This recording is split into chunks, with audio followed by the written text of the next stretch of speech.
ने कहा कि SC एक्ट के तहत कार्रवाई इन पर होनी चाहिए, वो किससे मांग कर रहे हैं ये कंफर्म नहीं थी, तो किस पर क्या लेगी और जो चीजें हो रही है सर, किस पर SC एक्ट लागू होगा? राजेश मूणत उन्होंने मांग की रुद्र गुरु ने कि मूणत पे SC एक्ट लगना चाहिए। उन्होंने जाति सूचक गालियां लड़कों को दी, मारपीट किया है।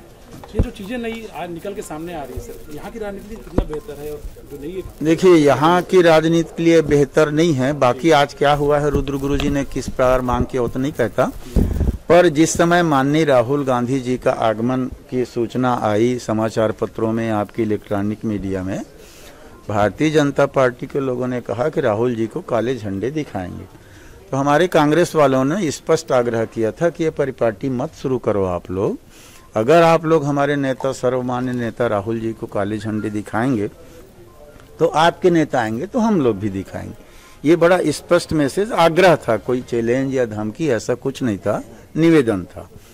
माननीय राहुल गांधी जी जब आए तो इन लोगों ने कई जगहों पे काले झंडे दिखाए हैं जो अप्रूव्ड हुआ। तो उसके तहत जब उनके नेता आए तो कहा गया और नहीं माना। ये काम भाजपा ने किया, कांग्रेस ने नहीं। कांग्रेस ने तो आग्रह किया, नहीं माना हमारे आग्रह को भाजपा वालों ने। तो हो सकता है हमारे कांग्रेस के बच्चे एक दो कहीं किए हों, नहीं किए हों, ये अभी कोई प्रमाणित नहीं है। अब उसके बाद जो रुद्र गुरु बंगले के पास सामान्य जो खड़ा है, जैसे आजकल जैकेट, अब आप काला जैकेट है आपका, जैकेट अमूमतः सामान्य तौर पे काला ही ज्यादा पहनते हैं लोग, रहते ही है। अब उसको कोई काला झंडा दिखाने के लिए खड़ा हो गया, उसको मारपीट करना। राजेश मूणत जी का ये कहना है कि मेरे साथ थाने में मारपीट गई, बड़ा हास्यास्पद लगता है।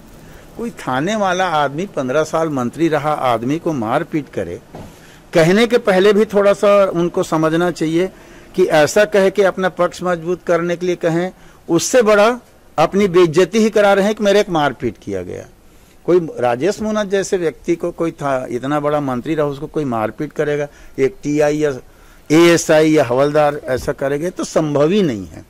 तो इतना निम्न स्तर का राजनीति उन लोगों को नहीं करना चाहिए। बैठना उठना बहुत विनम्रता पूर्वक, शालीनता पूर्वक, छत्तीसगढ़ में चलता है जो काम, वैसा उन लोगों को कहना चाहिए।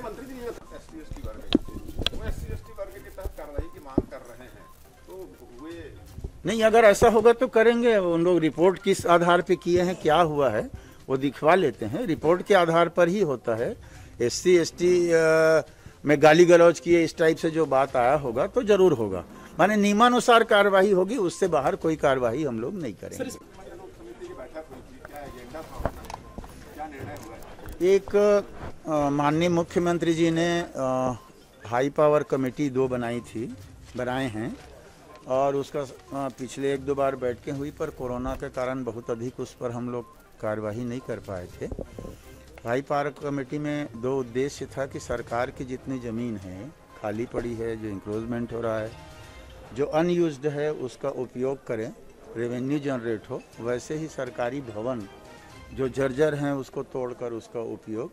तो उस विषय में पिछली मीटिंग हुआ था, उसमें नीति नहीं थी। कमेटी तो बनी थी पर नीति बना ये था, तो नीति बना के अभी आज प्रस्तुत अधिकारियों ने किया, सभी विभाग के सचिव लोग थे, ACS भी थे, और उसको हम लोग अप्रूव किए हैं। ज़मीन ट्रांसफ़र, जैसे सिंचाई PWD के पास कोई ज़मीन है, क्वार्टर है, हमारे कर्मचारी रहते हैं, पर वो ज़मीन कलेक्टर का नज़ुल लिखा हुआ है अभी भी, 50 साल पहले से उसमें PWD, इरिगेशन, थाने, होम का। तो ज़मीन ट्रांसफ़र कैसे हो, इस पर हम लोगों ने एक आज निर्णय लिया कि ज़मीन जो है उसको ट्रांसफ़र करें विभाग को, क्रियान्वयन एजेंसी को। 3-4 हमारे क्रियान्वयन एजेंसी हैं, जैसे CGRDC है, हाउसिंग है, इस टाइप से, तो उनको ट्रांसफ़र हो। फिर उसके बाद वो अपना DPR बना के प्रस्तुत करेगा, कमेटी अप्रूव करेगी।